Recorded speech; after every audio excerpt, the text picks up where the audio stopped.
Ya, assalamualaikum warahmatullahi wabarakatuh. Alhamdulillah, hari ini Kamis 24 Juli 2025. Kita masih mengikuti At-Taqwa Camp 2025, bagian dari agenda Mitsak. Mitsak itu sebetulnya artinya ikatan yang kuat dalam Al-Quran. Mitsakon Ghalizo. Tapi kemudian kita serap menjadi satu filosofi sebuah program kegiatan yang ada di awal tahun ajaran baru, yang program ini ditujukan kepada santri baru At-Taqwa, khususnya Shaolin dan Bristek, santri baru setingkat SMP dan SMA. Jadi santri-santri baru yang mereka sudah berhasil diterima di pesantren At-Taqwa Depok, maka kemudian mereka harus mengikuti Mitsak. Dan kemudian Mitsak ini istilahnya kita jadikan akronim, kependekan dari masa indah ta'aruf santri At-Taqwa. Jadi kalau di program di sekolah dan di tempat lainnya itu seperti MPLS, masa pengenalan lingkungan sekolah. Nah, kita punya filosofi tersendiri dari serapan istilah yang kita gunakan, dan juga kepanjangannya pun juga punya makna tertentu. Jadi bukan hanya sekedar mengenal, karena ta'aruf itu sendiri kan bukan hanya sekedar ta'alum atau mengetahui. Mengenal itu jauh lebih dalam dan jauh lebih kuat pengetahuannya. Ya, jadi ini hari kedua dalam Mitsak. Hari kedua ini saya mulai dari pagi itu membaca sebuah buku yang berjudul Israel, Praktek-praktek Zionisme, sebuah buku karya Roger Jerodi yang sudah diterjemahkan ke dalam bahasa Indonesia. Dan kemudian meskipun diterjemahkan ke dalam bahasa Indonesia, tapi buku tersebut masih sangat kuat menyampaikan makna yang dimaksudkan oleh Roger Jerodi. Sejauh ini satu hal ya yang membuat saya bisa memastikan makna yang kuat tersebut, dan alhamdulillah saya juga sudah membaca satu bab awal, yakni pendahuluan dari buku tersebut. Yang pendahuluan tersebut sebetulnya berupaya untuk melakukan diferensiasi dan klasifikasi terhadap istilah Zionisme itu sendiri. Jadi Roger Jerodi awalnya membuka bab awalnya itu dengan satu persoalan yang sangat menghujam topik bahasannya, yakni adalah mengapa Zionisme, ya. Jadi dalam lingkungan kebangsaannya sebagai orang Prancis, di situ Jerodi mempersoalkan, ya. Jadi sebagai orang Prancis, berbagai isme, bahkan mungkin agama, kekatolikan itu sendiri sebagai satu agama bangsa dari Prancis itu oleh orang Prancis dalam tanda kutip dilegalkan untuk dikritik, baik itu nasionalisme, kekatolikan, komunisme, bahkan sosialisme dan lain sebagainya. Menurut Kurodi di dalam awal bukunya itu disebutkan adalah ideologi-ideologi yang sah untuk dikritik, tapi tidak Zionisme. Nah, oleh karenanya kemudian Zionisme itu sendiri menjadi suatu hal yang khusus, ya, teristimewa, bukan karena tempatnya yang memang mulia, tapi karena berbagai jaringan kuasa dan juga jaringan politik yang melingkunginya. Jadi kalau kita perhatikan, orang-orang yang mengkritik Zionisme itu kemudian akan selalu dikaitkan dengan antisemitisme, sebuah sebutan yang sebetulnya sama ketika orang melakukan perundungan secara kolektif, secara sosial terhadap bangsa dan agama Yahudi. Maka kemudian hal ini menjadi satu persoalan, kenapa orang mengkritik Zionisme itu dianggap antisemitisme, antisemitism. Tidak seperti ketika orang mengkritik nasionalisme atau mengkritik kekatolikan, kenapa orang itu tidak disebut sebagai seorang liberal, seorang komunis, atau seorang yang anti agama, ya.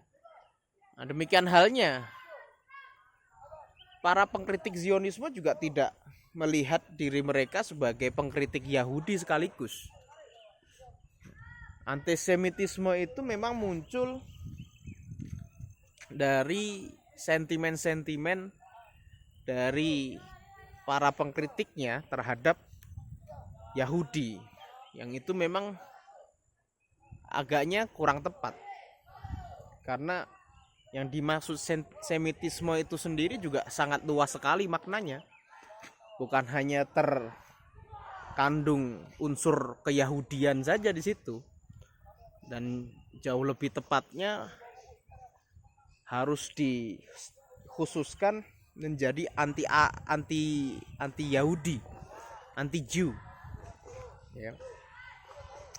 Maka kemudian ada distorsi istilah yang mengganggu di sini.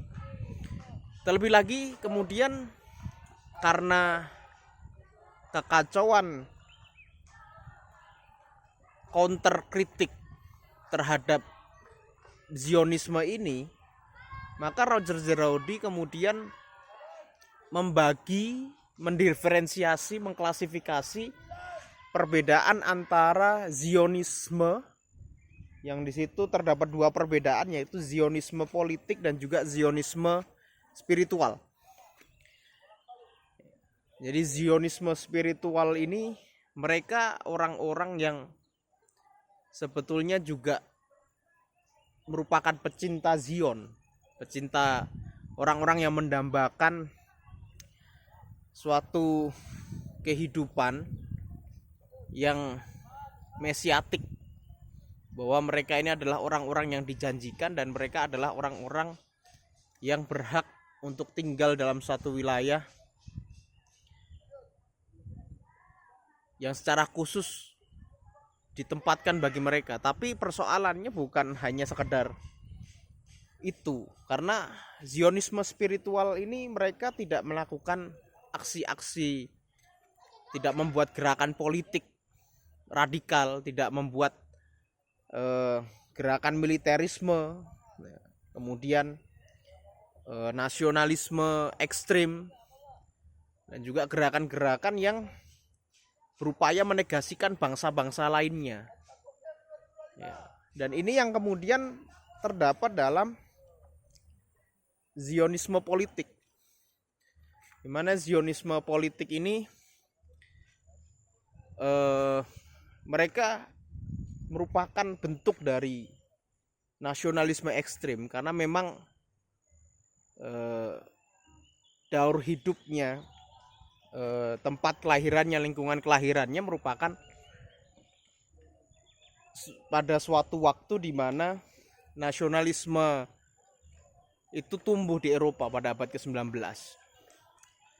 Ditambah lagi juga bukan hanya soal nasionalisme, karena dalam konteks nasionalisme itu selalu berjalin kelindan dengan kolonialisme. Oleh karenanya sebetulnya Zionisme politik itu lebih kuat didefinisikan sebagai sebuah bentuk lain dari nasionalisme yang sangat ekstrim, dan juga aksi-aksi dari pengejawantahan ide-ide dan gagasan Zionisme itu sendiri seringkali sangat mirip dengan kolonialisme. Nah, begitu juga perbedaan antara Zionisme dan juga agama Yahudi itu sendiri. Ya. Ada satu kalimat dalam buku tersebut yang sangat mewakili, merepresentasi dan menjelaskan secara keseluruhan perbedaan antara agama Yahudi dengan Zionisme. Jadi agama Yahudi itu mereka memiliki pemikir-pemikir yang dari penafsirannya itu mereka sangat kosmopolit. Mereka meminjam istilah-istilah, bahkan jaringan pemikiran dan pengetahuan dari agama Kristen maupun Islam, karena kita tahu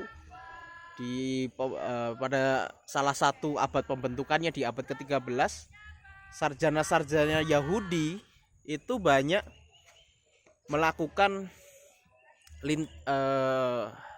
lintas budaya, melakukan aktivitas lintas budaya, lintas pengetahuan dalam peradaban Islam.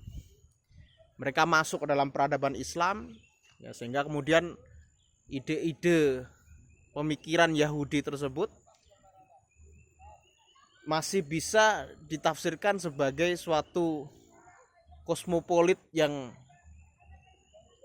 sangat ramah terhadap kemanusiaan.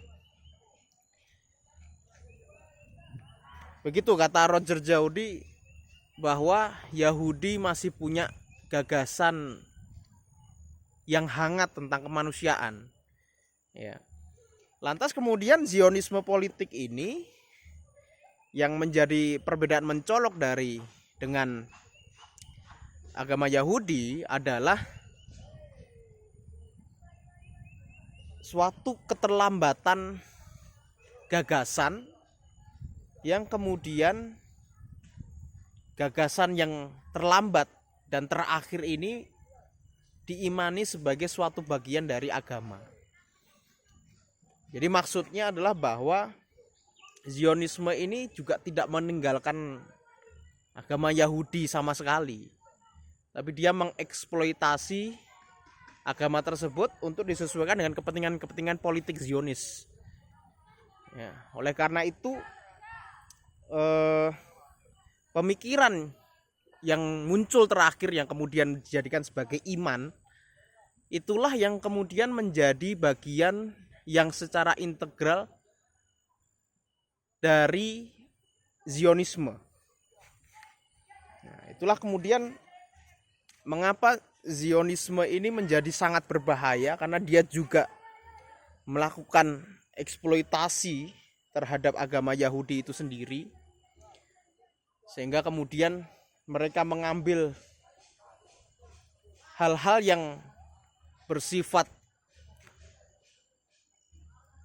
eksploitatif, yang bersifat ultranasionalis dalam Bible maupun dalam pemikiran Yahudi itu sendiri, untuk menjustifikasi segala aksi militerisme dan juga gerakan politik ekstrim yang sekarang mendasari munculnya negara Israel.